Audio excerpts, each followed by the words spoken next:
Voyage hivernal crucial pour ravitailler l'île aux grues avant le printemps. Soins de première ligne, Québec mise sur les pharmacies. Renaud Heinz Lebel prend la direction générale des Arts de la Seine de Montmagny.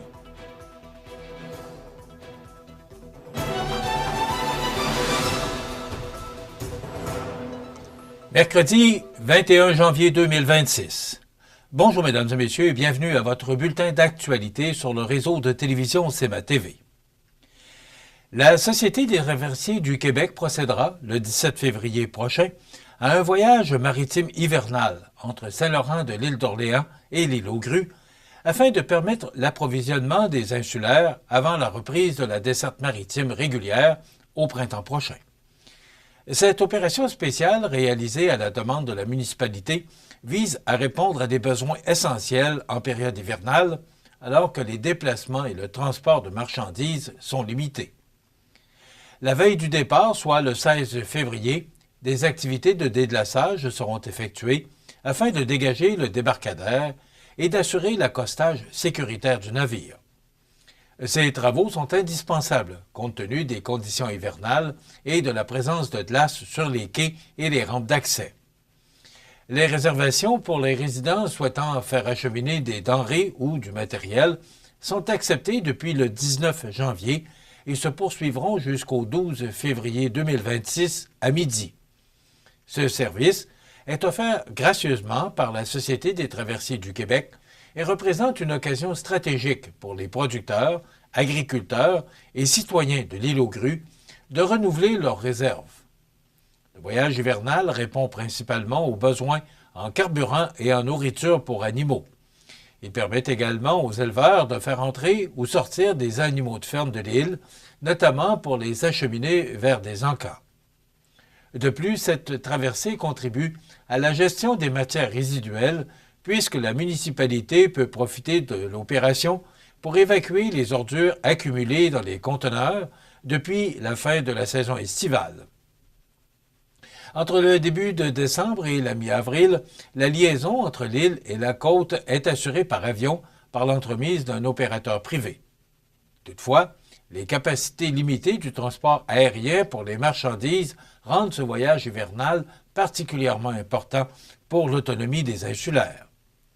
L'opération comporte plusieurs défis, notamment la gestion des glaces, des marées et le déglaçage des infrastructures portuaires. Une excavatrice munie d'un marteau-piqueur est d'ailleurs présente à bord afin de dégager les surfaces d'accostage au besoin. Après l'embarquement au quai de Saint-Laurent, le navire Félix-Antoine Savard met environ 2 heures pour atteindre l'île aux grues, y demeure quelques heures pour les livraisons, puis se dirige vers l'île d'Orléans.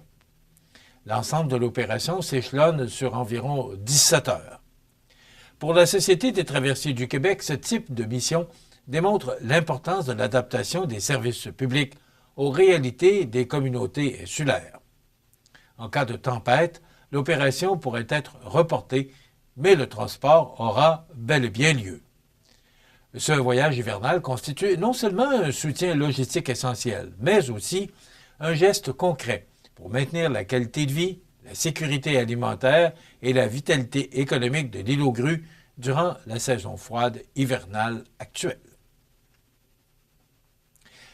Le gouvernement du Québec souhaite permettre à un plus grand nombre de citoyennes et de citoyens d'obtenir des services de santé directement en pharmacie, simplement en présentant leur carte d'assurance maladie.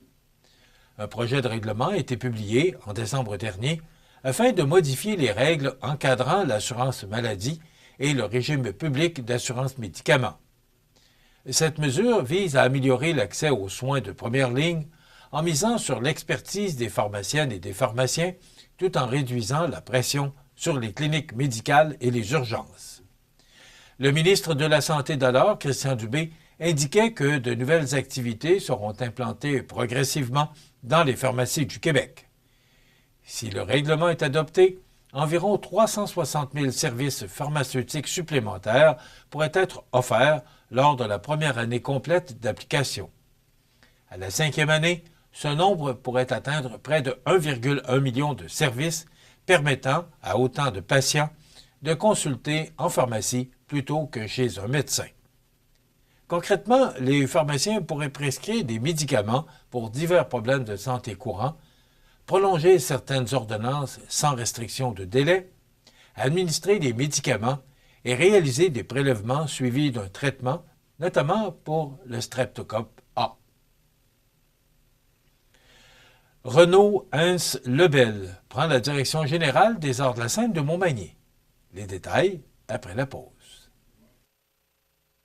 Le restaurant Pizzeria Porto Bellissimo, un incontournable à Saint-Jean-Port-Joli. Pizza débordante de garniture, menu varié et abordable. Délicieux dessert avec des produits de grande qualité des gâteries de l'Ami. Porto Bellissimo et les gâteries de l'Ami, route de l'église à Saint-Jean-Port-Joli. Fenplast, c'est le plus important manufacturier de portes et fenêtres au Québec. Un produit recommandé par Protégez-vous au printemps 2024. Vous pensez portes et fenêtres? Passez voir notre équipe à la boutique Fenplast Montmagny au 228 chemin des Poiriers ou sur fenplast.com. L'anguille d'Amérique est le seul poisson canadien qui naît dans l'eau salée, migre vers l'eau douce, puis retourne à l'océan pour frayer. L'anguille subit plusieurs changements pendant sa vie, se transformant de l'œuf au leptocéphale, civelle transparente, civelle pigmentée, anguille jaune, puis finalement anguille argentée. Autrefois abondante, certaines populations ont été réduites de 99 %. Des mesures de conservation ont assuré la protection et le rétablissement de l'anguille d'Amérique. Pour en savoir plus, ffdp.ca. Vous regardez CEMA TV, le réseau de l'information sur la Côte-du-Sud. Les Arts de la Scène de Montmagny accueillent un nouveau capitaine à leur bar. L'organisme culturel a annoncé la nomination de Renaud Hens Lebel à titre de directeur général. Il entrera officiellement en fonction le 2 février prochain, marquant ainsi une étape importante dans le développement et la continuité de cette institution culturelle majeure de la région. Reconnu pour son leadership collaboratif, sa créativité et sa capacité à mobiliser les équipes autour d'objectifs ambitieux, Renaud Hens Lebel arrive avec un solide bagage professionnel. Il cumule près de 10 années d'expérience en marketing, en commerce, électronique ainsi qu'en gestion de personnel et en direction des ventes. Au fil de son parcours, il a dirigé des équipes multidisciplinaires, piloté des stratégies de croissance et développé des partenariats structurants, notamment dans les secteurs du numérique et des communications. Avant de se joindre aux Arts de la Scène de Montmagny, il occupait le poste de directeur régional des ventes pour l'Est du Canada et les États-Unis chez Amisco.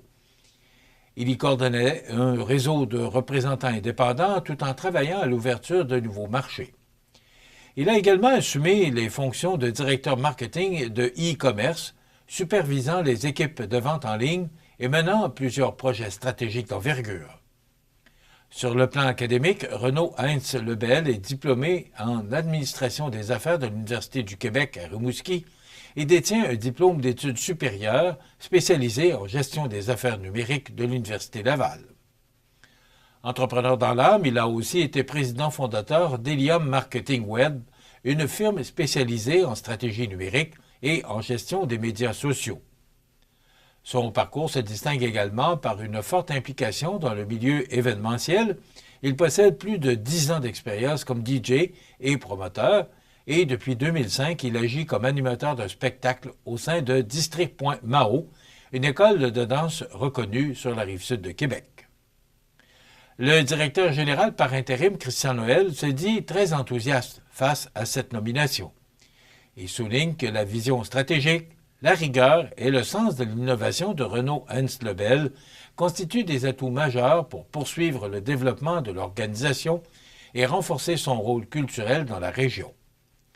De son côté, le nouveau directeur général affirme être honoré de se joindre à une équipe engagée et à une institution essentielle à la vitalité culturelle de Montmagny et de l'Îlet. Grand amateur de spectacle, il croit fermement au pouvoir rassembleur de la culture et à son impact économique sur la communauté. Par ailleurs, l'organisme tient à saluer la contribution de Christian Noël, qui continuera d'assurer la transition à titre de conseiller stratégique.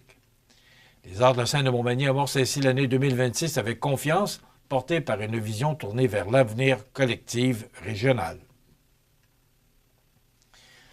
Le conseil d'administration du Musée québécois de l'agriculture et de l'alimentation a annoncé le départ de sa directrice générale, Maryse Hainaut-Tessier, qui quittera officiellement ses fonctions le 13 février prochain, après 3 années à la tête de l'institution. Situé à la Pocatière, berceau de l'enseignement agricole au Québec, le musée amorce ainsi une nouvelle étape. Arrivée en poste dans un contexte de transition, Mme Hainaut-Tessier a su apporter stabilité et vision à l'organisation. Son mandat a été marqué par la consolidation d'une équipe chevronnée permettant le déploiement d'expositions de qualité en cohérence avec la mission éducative et patrimoniale du musée. Sous sa direction, un important travail d'ordonnancement, oui, alors je dis bien d'ordonnancement et de mise en valeur des collections patrimoniales a été réalisé. Le conseil d'administration souligne l'apport significatif de la directrice générale sortante au dynamisme et au rayonnement de l'établissement. Alors qu'elle se tourne vers de nouveaux défis professionnels, l'organisation lui transmet ses remerciements et lui souhaite une excellente continuité. Le Musée québécois de l'agriculture et de l'alimentation indique que les détails concernant la suite de la programmation seront communiqués lors de la relance printanière des activités. D'ici là, les citoyens sont invités à consulter le site web du musée pour connaître les périodes.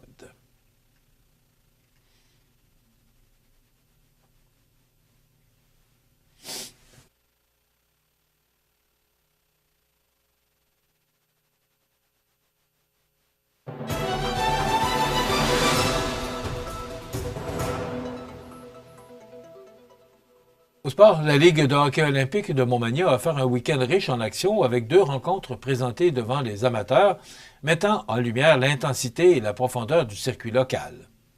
En levée de rideau, le restaurant La Rive rendait visite au pavage Jéricho avec la ferme intention de poursuivre sur sa lancée. Rapidement, les hommes du capitaine Alex Croteau ont imposé leur rythme contrôlant le jeu dans une zone offensive, autant en zone offensive qu'en défensive.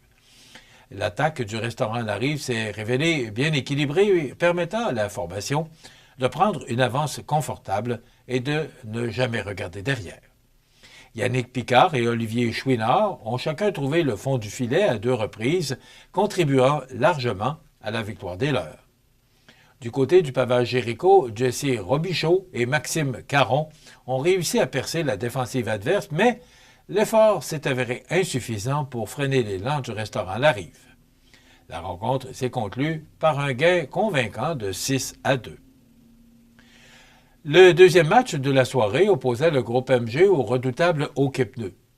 Présentant un alignement fortement diminué, le groupe MG a dû composer avec la puissance offensive et la discipline du Hockey Pneus qui a dominé la rencontre du début à la fin.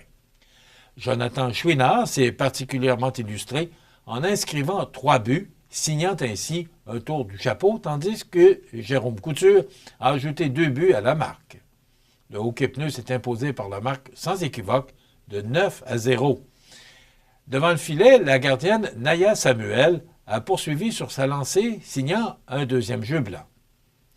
Sur le plan individuel, Jonathan Chouinard a été nommé joueur offensif Boucherie Saint-Mathieu de la semaine, alors que Simon Couture a reçu le titre de joueur défensif au coin du monde de la semaine.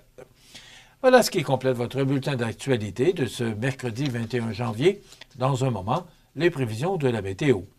Et le menu de cette émission du 21 janvier, on vous présente la chronique culturelle avec Marie-Ève Lamonde, après quoi Audrey Saint-Pierre nous fera part de ses trouvailles chez Uniprix Montmagny.